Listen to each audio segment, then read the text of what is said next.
Let's now examine the borehole environment, looking down at a horizontal section of a borehole drilled through a permeable water-bearing formation.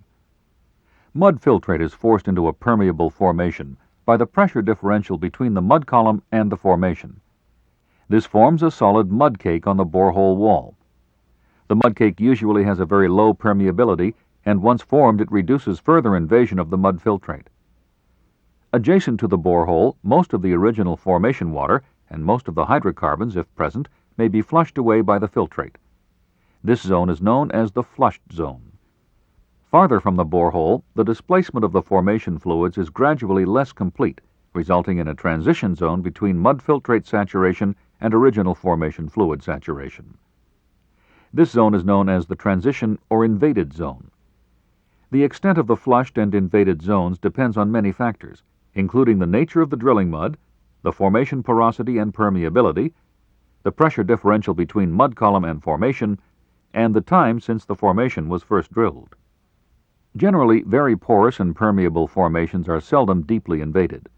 This is because initial rapid invasion causes an impermeable mud cake to quickly develop.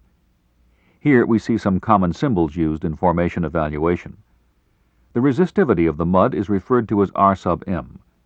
The resistivity of the mud cake as R sub MC. The resistivity of the flushed zone is R sub XO. The resistivity of the mud filtrate within the flushed zone is referred to as R sub MF, and the water saturation in the flushed zone is referred to as S sub XO. Remember, when using these symbols, the flushed zone is referred to by the subscript XO. The resistivity of the transition zone is referred to as R sub I. In the uninvaded zone, the true formation resistivity is referred to as R sub T. The resistivity of the water is referred to as R sub W, and the saturation of the uninvaded zone is referred to as S sub W. A common case is where a borehole with freshwater mud penetrates a water-bearing permeable formation containing saline formation water. Thus, the resistivity of the mud filtrate, R sub MF, is greater than the formation water resistivity, R sub W. A profile of resistivity outward from the borehole, in this case, shows the presence of mud filtrate, causing a high resistivity in the flushed zone, R sub XO. Resistivity then gradually decreases in the transition zone until it reaches R sub T, the resistivity of the uninvaded zone, which is low due to the presence of saline formation water. The symbol R sub O is used to denote the resistivity of a formation which is 100% water wet. Thus, in this case, R sub T equals R sub O. The resistivities of the mud, R sub M, and the mud cake, R sub MC, are also low compared to the resistivity of the flushed zone. This resistivity profile also assumes freshwater mud, but in this case, the formation is a permeable oil-bearing bed. The resistivity of the flushed zone, R sub XO, is high due to freshwater mud filtrate, as was the case in the previous profile.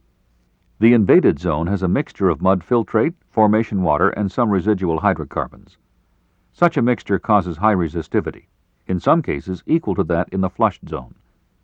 Sometimes in hydrocarbon-bearing formations, the mobility of the hydrocarbon is greater than that of water.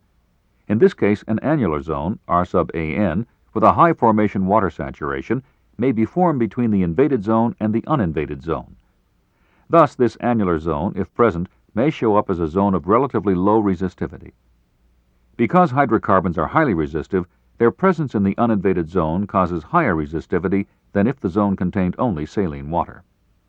The resistivity of this hydrocarbon-bearing uninvaded zone, R sub T, is normally somewhat less than the resistivity of the flushed and transition zones, which contain freshwater mud filtrate.